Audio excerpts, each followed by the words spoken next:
Now, all stories have a beginning, and this might actually have a couple of them, but this doll's origins begin far from where her story became famous. In the mid-19th century, porcelain doll makers in Germany were crafting what they called Barapupa, what in America we would eventually come to call penny dolls. These little dolls were simple, unjointed figures, often left unglazed and minimally painted.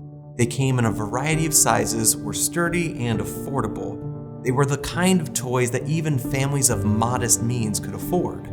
The smaller ones could cost as little as a penny, hence the name penny dolls. They were designed for practicality. Children could carry them in their pockets and play with them without fear of breaking something too delicate, and could even take them into the bath. From Germany, these dolls made their way across the ocean, carried by merchants to the growing cities and frontier towns of America. By the mid-1850s, they were everywhere. Their affordability and durability is what made them a staple for families looking to gift their children something special, even if it was small and humble. But Charlotte's story didn't begin with the doll. In fact, the story of Charlotte was being told even before the creation of the doll. It began with a tale told first in the snow-covered hills of upstate New York. In early 1840, a number of news publications had run a story about a young girl who had died on her way to a New Year's Eve ball. The author of the story actually talked about how bitterly cold it was, writing, "You recollect the first day of January 1840. It was a bitter cold day. It was cold as far south as the city of New York. And up here in the country where I am writing, it was terribly severe." The unnamed girl in the story, dressed for beauty rather than warmth, had set off in an open sleigh, and during the nearly 20-mile trip in her dress, the cold seeps in. By the time she arrives at her destination, she's frozen solid. A tragic end to her vanity.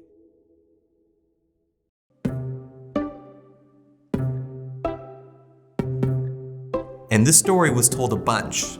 A lot. From February to April of 1840, by my count, I have found 30 different reprinting or variations of the original story.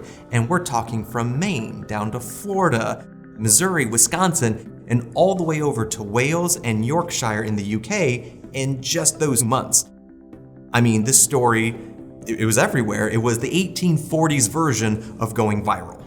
Now, what do viral or great stories do? They continue to grow. Fast forward about a year to a newspaper called the Neapolitan in Naples, New York. A poem is published by a Miss Seba Smith, a pseudonym for Elizabeth Oakes Smith. The poem's title, A Corpse Going to a Ball. It was a dark and sobering tale of a young woman ignoring the pleas of her parents to dress warm on a cold New Year's Eve night as she rides with her beau Charlie to the New Year's Eve ball, and how on the journey this young woman freezes to death. Sound familiar? So clearly this was a story that had, struck a chord with the public. It was something that was being told over and over again. Now, when Miss Smith first heard or read the story, we'll probably never know, and that's not important. What is important is that, like good stories, it had evolved. What Miss Smith had done, aside from giving the original story this, new poetic form, is it gave us a name, Charlotte. And things didn't stop there. In 1843, it appears again in a periodical called The Rover. This time, however, the poem was actually credited to Elizabeth's husband, Seba Smith. I don't know why. And after that, the poem evolved yet again into something new. It became a folk ballad, Fair Charlotte, which is historically credited to William Lorenzo Carter, a blind poet from Benson, Vermont. It was, once again, a dark, cautionary tale meant to instill humility and prudence to its listeners. The melody carried Charlotte's name far and wide, her name now tied forever to that icy sleigh ride. It was sung in parlors and sung by firesides, passed down through generations. The ballad cemented her as a cultural figure, an emblem of youthful folly and tragic consequence.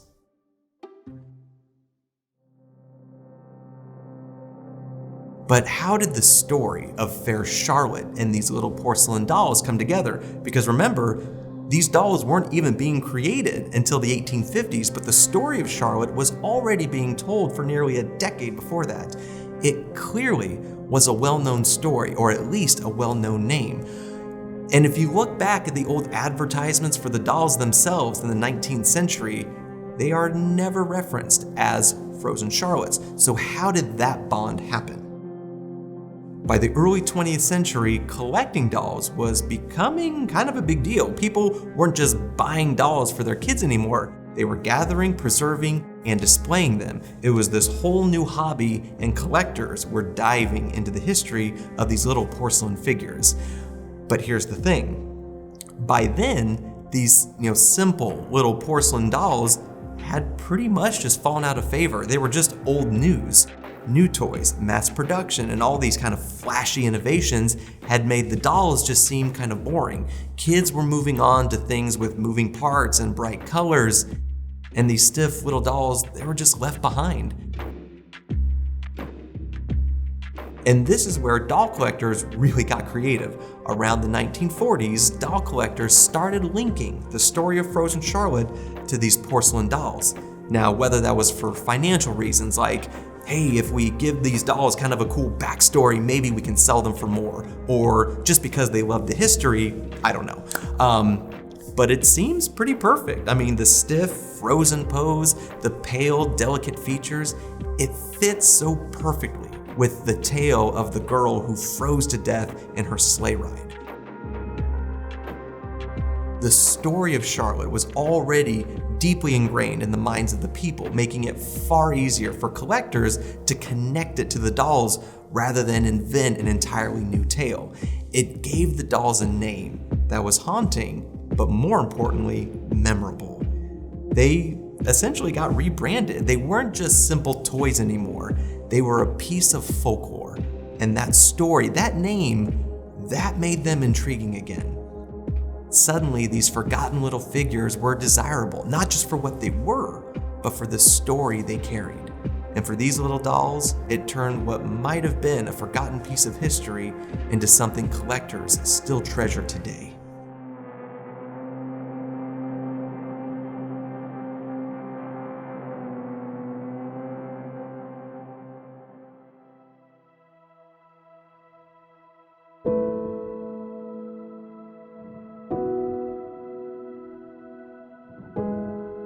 Now, let's go back to 1856 on the Missouri River. The steamboat Arabia was loaded with cargo bound for frontier towns, luxury goods, tools, household items, etc. It was stocking up over 50 different general stores on this one trip alone. But none of the cargo made it. Just outside of Kansas City, the Arabia hit a submerged tree and sank. Now, everyone on board survived, but the cargo was lost, buried under mud and water for over a century. And hidden away in the cargo was one of these little dolls. My grandfather Bob actually found Charlotte. She was wrapped up in a big black wool sock, tucked away in the corner of this carpenter's toolbox. And when he first found her, I know he just sat there in the mud and thought to himself, why, of all places, why would you find a doll here? Well, there's a theory we have at the museum. A young carpenter traveling west, maybe he was out here building and getting the home ready for his family. Maybe he purchased it as a Christmas gift for his daughter. You know, it was September when the boat sank. Christmas wasn't all that far off for these folks, and toy stores weren't exactly the easiest things to come by back then, but I imagine him standing in a store, choosing this tiny treasure, picturing the joy it would bring her. But the doll never reached her hands. Instead, it was swallowed by the river, a gift never given.